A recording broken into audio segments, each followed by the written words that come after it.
In this video, we're going to look at how we import data into a database. So in the last video we created, you will have seen I made a really sort of basic, pretty rubbish database and added some fields and talked about data types and things like that. Now I'm just going to create a blank database, call it database 1. Now, quite often you're going to have data that you need to import. So if I look here, you can see I've got students and tutors to Microsoft Excel CSV files that I'll need to use for whatever I need to in my database. So I've got two spreadsheets, essentially flat file databases, that I need to import. So if you go to external data, you've got two sections. You've got import and link, and you've got export. Now it'll look a little bit different depending on the version of Access you're using. In the older versions, you've got a whole import section and then you've got an export section, like similar to what I've got here. However, in the older versions, you have very similar icons like this.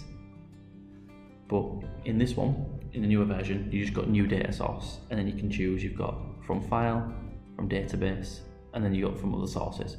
So we're going to do it from a file, and now which one you choose depends on the file you're using. So I'm using, as you can see here, a CSV file, so I need to import it as a text file. Whereas if you've got a Excel spreadsheet, then you might want to import that as a spreadsheet. So I could do an Excel document. So I'm going to do a text file, and now I need to find whereabouts my data is.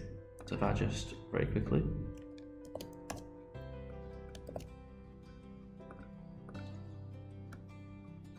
browse there, and I'm going to take the students one. So here you've got append, you've got link, and you've got import. Now 9 times out of 10 you're going to be using import. However, you might already have some data and you want to add some more. So you've got two teams working on the same data. For some reason you've got two separate spreadsheets and you want to put them together. You may append it to your table, but we're just going to import the source. Press OK.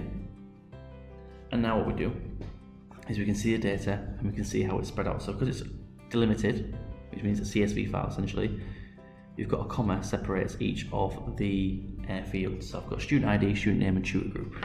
So I press next. Now you can just press next and keep pressing next. However, because we have got this this first row is field names, we need to check this box here, and that takes out the data. Press next. Now I've got here student ID, which is probably going to be the primary key, but I can choose, you see here, what data types I want. So if I wanted to, that could be anything I wanted. Press next, and then you can either let Access choose your primary key, so it's added another one in there, or I can choose my own and choose student ID. I can press next, and I can press finish.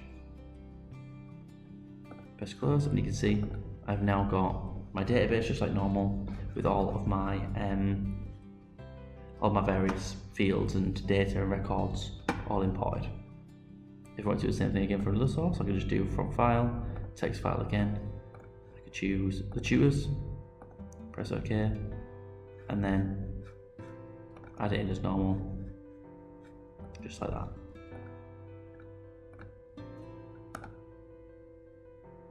Okay, it's done. Okay, so that's how you import data into Access using an external data source.